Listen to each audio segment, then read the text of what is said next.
Hello and welcome to another episode. Indonesia is renowned as one of the best surf destinations in the world. The immense like Desert Point, you know, Uluwatu, all of those like amazing waves. And then on the flip side of that, you've got like the beginner friendly breaks, like the little beach breaks and places where you can learn. So as an intermediate, where does that leave you?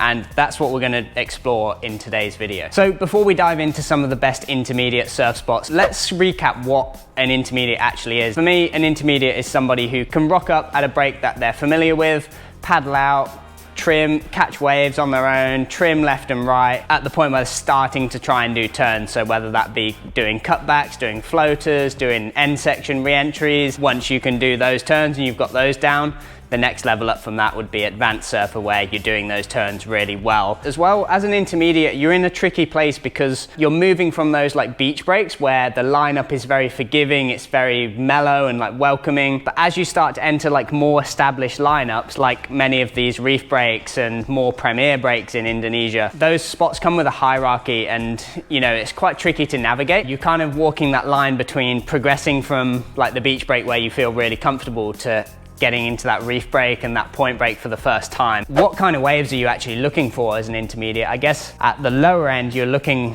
for something that just offers you a bit more opportunity than like the crumbling line of whitewater that you've learned to surf in, or, you know, the really mellow fat peak that doesn't have direction. I guess at that lower end, you're now starting to look for waves that break in a predominant direction, so whether that be a left or a right or an A-frame, to give you the opportunity to, you know, practice trimming, practice surfing in each direction, and be able to then have enough face to be able to practice turns. So you want like something with enough like steepness, and we call that wall, like enough wall to be able to practice a turn, but not something that's so steep that it's going to be really intimidating and put you off, but not something so fat that you can't do any turns on it. Whereas at the upper end of the intermediate scale, I guess you're looking for something with, yeah, more predominancy, like a lot more wall, a bit more push, like a proper surfing lineup where there's some good surfers around you, a little bit bigger so you can push yourself a little bit, you know, catch some bigger waves, and waves that are going to allow you to start, you know, doing cutbacks but like more critically than you did before, you know, waves that are going to allow you to hit the lip, do floaters, you know, hit the end section, just something with a bit more grunt. They're the kind of waves that I'd recommend looking for, and luckily in Indonesia you've basically got those kind of waves in abundance. So before we dive into the spot breakdowns, I just want to introduce you to today's sponsor.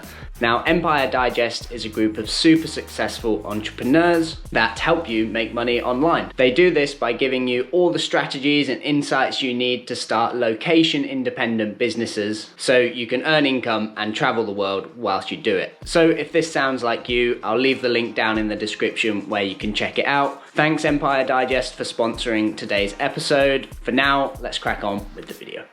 So first of all, let's start in Bali. So Bali is the hotspot for surfing in Indonesia. You know, it's kind of where most Indonesian surf trips are based from. First of all, we've got like Canggu. This is actually where I am right now. As an intermediate, it's a tricky one because you've got Old Man's, which is like the beginner sort of mal rider sort of place. And then next to it, you've got Echo Beach, which is a really punchy, like wedgy beach break, and then it's got reef breaks on either side of it. Now I'd say when the swell's kind of in like that head high range or bigger, definitely check out Old Man's as an intermediate, because the waves, they break really far out, they're quite fat, and you've still got the opportunity to ride left and right without it being too consequential. Like you can still get out there, you know, if you're on a mal or soft top or whatever board you're riding, you can practice going left, you can practice going right, you can practice cutbacks, practice floaters. You can basically do everything on any given day, really. Whereas if it gets really small in Canggu, then that's when, you know, you might want to check out Echo. Now, Echo kind of works on all tides, and the tricky thing with Echo is that it can be really rippy and the waves are really punchy. Say the right reef is probably more forgiving, whereas the left reef is a bit more slabby, a bit more hollow.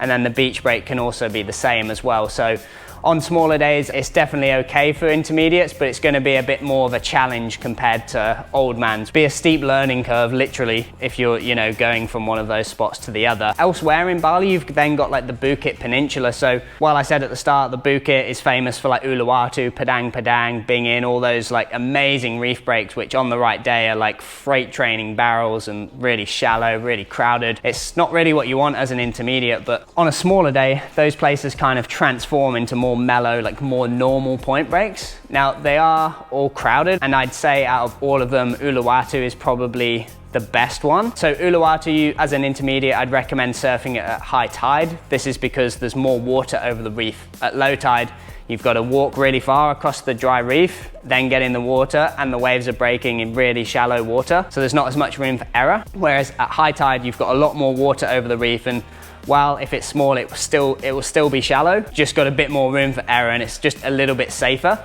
Plus you don't have to walk over the reef to get out there, you can just paddle out. As well there, you've got the cave paddle out, which can be a little bit intimidating. It's a very unique experience anyway. It's definitely a cool place to paddle out and say that you've surfed. What I'd recommend for Uluwatu, again, is hiring like a local surf guide, just so you can be a bit more confident when you're paddling out and, you know, navigating the lineup, because it is quite an intimidating spot to paddle out at. Elsewhere in Bali, you've got Madawi as well. Madawi Point in northwest Bali can be a wicked spot for intermediates. It's just like a fairly fat, like really long left-hander, and it's really crowded. You'll see loads of surf schools and surf camps head out and take their students out there because it's just such a forgiving wave, and although it's really crowded, it's so long that it kind of handles the crowd. It's kind of spread out. So if you're looking to get like the longest left of your life, I'd definitely check out Madawi. I mean, if you haven't already, check out my full breakdown to Madawi. I'll leave it up here and down in the description. And then the next best like intermediate spot in Indonesia, I think, is heading over to Lombok, so the adjacent island to Bali. On the south coast, you've got Kuta Lombok, which without exaggeration, I think is probably the best intermediate surf destination in the world. I mean, in that area there, you've got so many different waves, and they're all quite mellow and quite forgiving.